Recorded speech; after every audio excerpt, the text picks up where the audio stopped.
They say some men are blessed, but what if the blessing is a curse?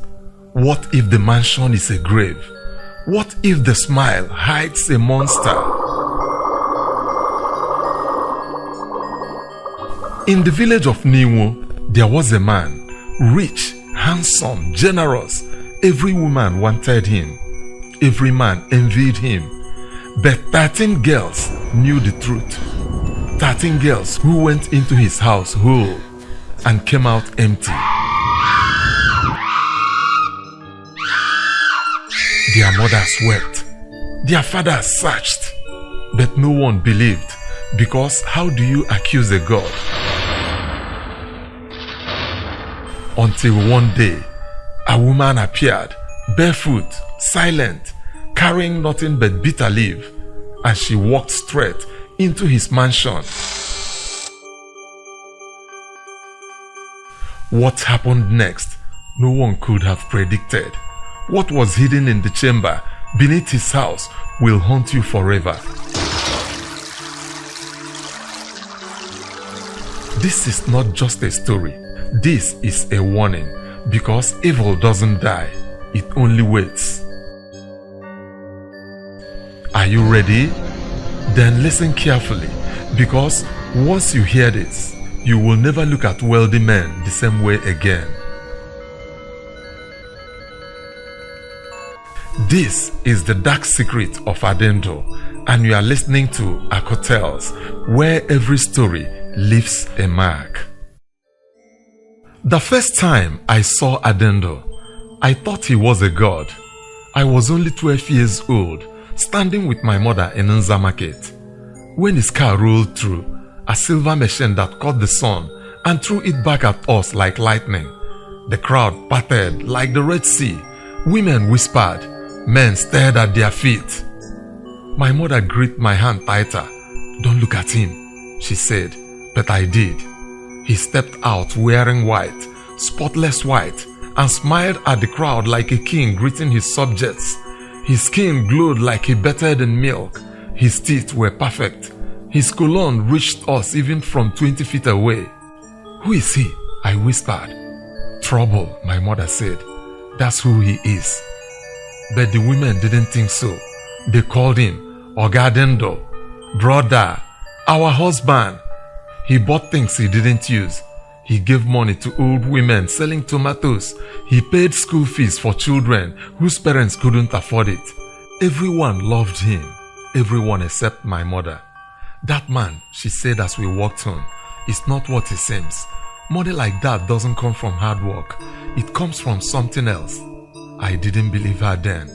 I wish I had. 15 years passed, I became a nurse. I moved to the city. I forgot about Adendo, but Ninwo didn't forget him. Every time I came home, his name was on everyone's lips. He had built a hospital. He had sent 10 students abroad. He had bought the biggest generator in the village. His mansion had grown. 3 stories now, with a fountain in front and security men at the gate. "Has he married?" I asked my mother one evening. She paused, stirring her soup. "No," she said quietly. "And he never will." "Why?" She didn't answer. That night I heard her praying, loudly, desperately, calling the name of Nkem, a girl I used to know, a brilliant girl who went to medical school. "What happened to Nkem?" I asked the next morning. My mother's face went dark. "She went to see Adendo," she said, "and she never came back the same." "What do you mean?" "I mean she's alive, but she's not living. She sits in her mother's house, staring at the wall. She doesn't speak. She doesn't eat unless forced. The doctor says there's nothing wrong with her body, but her spirit..." My mother shook her head. "Her spirit is gone." A chill ran through me. "There are others," my mother continued. 12 girls before Nkem, all beautiful, all strong, all broken. I felt my stomach twist. "And no one has done anything? Who will believe it?" My mother said bitterly. "He's Adendo, the golden man, the savior of Ninwo. Who will believe he's a monster?" I started asking questions, quietly, carefully. I spoke to the mothers. I visited the girls. What I found made my blood run cold. Each girl had the same story. Adendo pursued them. They resisted. He became more intense. Gifts, pressure, connections. Eventually, they gave in. They went to his mansion. And after one night, they were never the same. Some stopped talking. Some forgot who they were. Some aged overnight, wrinkles appearing where smooth skin had been. Some lost their hair. Some lost their minds. But the worst part, no one remembered what happened in that house. It's like a dream, one girl's mother told me, tears streaming down her face. She says she remembers candles and water and a woman's voice, but nothing else. I had to know, so I did something dangerous. I went to his mansion. He opened the door himself. Up close, Adendo was even more stunning. His eyes were sharp, intelligent, magnetic. His smile could melt iron. "Can I help you?" he asked smoothly. "I am a nurse," I said. "I heard you built a hospital. I want to volunteer." His smile widened. "Come in." The house was immaculate. Marble floors, crystal chandeliers, artwork on every wall. But there was something wrong with the air. It was too cold, too still. And there was a smell, faint, sweet, like flowers rotting in water. "You are from Ninwo," he said, pouring me a drink I didn't touch. "Yes." "I know your mother," he said, watching me closely. "She doesn't like me." I didn't respond. He laughed. "It's all right. Some people are afraid of success." "Is that what you call it?" I said before I could stop myself. The air shifted. His smile remained, but his eyes went flat. "What do you mean?" "I mean 13 girls, Mr. Adendo. 13 girls whose lives fell apart after visiting you." Silence.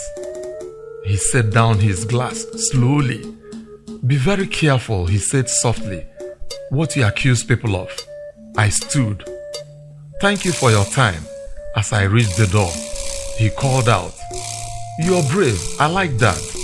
I didn't look back, but I felt his eyes on me the entire walk home. That night I couldn't sleep. Every time I closed my eyes, I saw water. Dark, endless water, and beneath it, faces, girls' faces, screaming silently. I woke up gasping. My phone buzzed. Unknown number. The message read, "You should have stayed away." My hand shook. Another message. "Now it's too late." I blocked the number, but the message kept coming. Different numbers, same words. "It's too late. You're mine now." 7 months. I ran to my mother's room. "We have to leave," I said, "now." But she was already awake, already praying. "He smacked you," she whispered, her face pale. "Oh God, he smacked you." "What are you talking about?" "I told you to stay away from him," she cried. "That man is not human. He serves something dark, something old, and now..." She couldn't finish because the lights went out, all of them, in the entire village. And in the darkness, I heard it. Water, rushing water, coming from inside the house. The water came from nowhere. It poured through the walls, the ceiling, the floor. Salt water, freezing cold. My mother screamed. I grabbed her and pulled her outside. But the water followed. It rose in the streets. It swallowed the road. It moved like it was alive.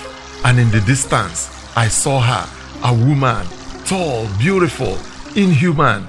Her skin glowed like pearls. Her hair floated around her like seaweed. Her eyes were black pits. She smiled at me, and I knew this was the queen of the coast. This was who Adendo served. "Run!" my mother screamed, but I couldn't move. The queen raised one hand, and I felt it. Something inside me, being pulled, tugged like a hook in my chest. She was trying to take it. My spiritual ex, my destiny. "No!" I screamed, and then the water stopped. Just stopped. The queen's face twisted in confusion. She looked past. I turned. Standing at the edge of the road was a woman, barefoot, holding bitter leaf. Her face was calm, empty, ancient. "Amuche," my mother whispered. Amuche didn't speak. She simply walked forward. The queen of the coast recoiled. "You?" The queen hissed. "You have no power here." Amuche stopped. She tilted her head and then she smiled. It was the most terrifying thing I've ever seen. "You're right," Amuche said softly. "I have no power." She dropped the bitter leaf. But it does. Thunder cracked. Not from the sky, from the earth. The ground split open beneath the queen. Light, blinding, white, holy light poured out. The queen screamed. Water turned to fire. Fire turned to ash. And then she was gone. Amuche turned to me. "Come," she said. I followed her. We walked to Adendo's mansion. The door was open. Inside, the smell of rot was overwhelming. Amuche walked to a wall and pressed her hand against it. A hidden door opened. Stairs led down into darkness. At the bottom was the chamber. 13 jars sat on a stone altar. 12 glowed faintly. The 13th was black, cracked, leaking. "Nkem," I whispered. Amuche touched the black jar. It shattered, and Nkem appeared. Not physically, spiritually. Her ghost stood there, tears streaming down her face. "I am sorry," she whispered. "I am so sorry." Amuche touched each jar. One by one they broke. One by one the girls appeared. And one by one they faded into light. Free, finally free. We found him in the chamber, on his knees, sobbing. "Please," he begged Amuche. "Please, I will do anything. I will stop. I will give it all back." Amuche stared at him. "You can't give back what you've taken," she said. The floor began to crack. Water seeped through. Salt water. It rose quickly. Adendo screamed and tried to run, but hands reached out from the water. Women's hands, they grabbed him, pulled him down. He disappeared beneath the surface and the water vanished. The chamber collapsed.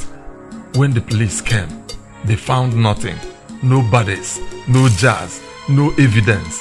Just an empty room. And Adendo, gone. 3 months later, I was back in the city, walking, living, trying to forget, but I still think about her. Amuche. Who was she? An angel? A spirit? A woman? I don't know. But I know this. If you ever see a woman barefoot, holding bitter leaf, with eyes that see more than they should, don't run, don't hide, just pray. Pray you are not the one she's come for, because if you are, justice has arrived, and there is no escape. Thank you for coming with us this far. This story was told by the last girl who got away. Remember this, evil always thinks it's untouchable until it meets something older, something stronger, something sent. Thank you for being a part of our hotels. Remember to always subscribe, share, and push the notification button. Don't fail to go to the comment section to tell us your thoughts about somebody maybe like Amuche that you have seen, or somebody like Adendo you have noticed in your environment. Bye bye.